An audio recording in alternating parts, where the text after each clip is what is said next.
अखिल भारतीय विद्यार्थी परिषद के छात्रों को जमानत मिलने के बाद सेंट्रल जेल से रिहा किया।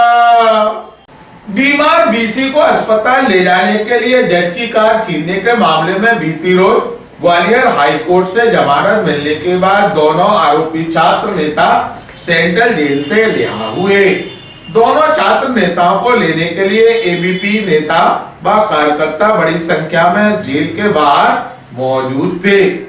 जैसे ही दोनों छात्र नेता जेल से बाहर आए, अखिल भारतीय विद्यार्थी परिषद नेता और कार्यकर्ता उनसे गले मिलने लगे और उनका पुष्पहार पहनाकर स्वागत किया। आपको बता दें, 10 दिसंबर को दिल्ली में संपन्न हुए एबीपी के राष्ट्रीय अधिवेशन में भाग लेने के बाद कार्यकर्ता दक्षिण एक्सप्रेस में सवार होकर ग्वालियर लौट रहे थे। इसी दौरान उन्हें जानकारी मिली कि ट्रेन के स्लीपर कोच में सवार एक निजी विश्वविद्यालय के बीसी रणजीत सिंह यादव की तबीयत खराब हो गई और उनकी हालत गंभीर है। इसी के बाद ग्वालियर रेलवे स्टेशन पहुंचते ही एबीपी कार्यकर्ता हरकत में आ गए। उन्होंने स्टेशन के बाहर खड़ी एक कार को अपने कब्जे में ले लिया और बीमार कुलपति को लेकर अस्पताल पहुंचे, लेकिन अस्पताल पहुंचते ही डॉक्टर ने मरीज को मृत घोषित कर दिया। इस दौरान पुलिस भी अस्पताल पहुंच गई, क्योंकि कार चालक ने पुलिस को बताया था कि कार हाईकोर्ट जज की है और कुछ लड़के कार छीन कर ले गए। पुलिस ने कार चालक की शिकायत पर डकैती अधिनियम की धाराओं के तहत मामला दर्ज कर लिया था।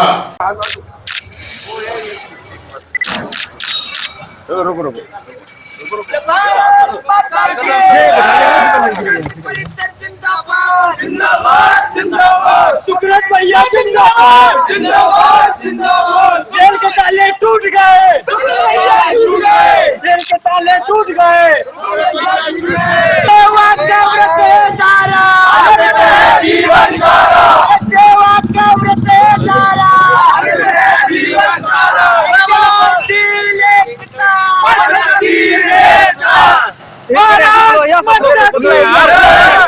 ग्वालियर अभी तक को जानकारी देते हुए जेल से रिहा हुए अखिल भारतीय विद्यार्थी परिषद के छात्र हिमांशु श्रोती का, हम सभी कार्यकर्ता अपने दिल्ली राष्ट्रीय अधिवेशन से लौट रहे थे, तो वहाँ पे अचानक हमको पता चला एक व्यक्ति की तबीयत खराब हो गई है। हमने तो मानवता के आधार पे एक व्यक्ति समझ के उसकी मदद की थी, क्योंकि कोई भी हो समाज का व्यक्ति तो उसकी मदद करना हमारा धर्म है।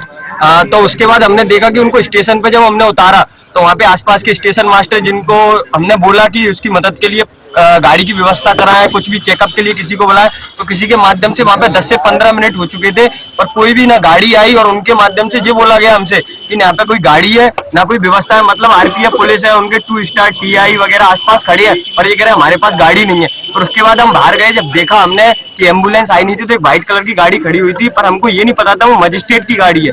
तो उधर हमने देखा कि ड्राइवर था, उससे बोला हमने कि ऐसे ऐसे इनको लेके जाना है, तो उनने बोला कि नहीं ये गाड़ी नहीं जा पाएगी। पर हमको उस समय एकदम समझ में नहीं आया कि उनकी स्थिति खराब थी कि अगर हम नहीं ले जाते तो उनका बच पाना मुश्किल था, इसलिए हमने उनसे गाड़ी ली। तो गाड़ी चला के हम दोनों उनको लेके तत्काल निकल दिए वहां से। फिर उसके बाद देखा गया, बस हमको एक चीज का खेद रह गया कि हम उनकी जान नहीं बचा सके, क्योंकि अगर 10 मिनट पहले एम्बुलेंस आ जाती तो उनकी जान बच जाती। फिर उसके बाद पुलिस प्रशासन द्वारा हम पे केस लाद दिया जाता है और हम पे डकैती का मुकदमा दर्ज कर दिया जाता है। 14 घंटे में हमारी गिरफ्तारी, हमको बात करने के लिए बुलाया गया और गिरफ्तारी कर ली जाती है, हमको जेल भेज दिया जाता है।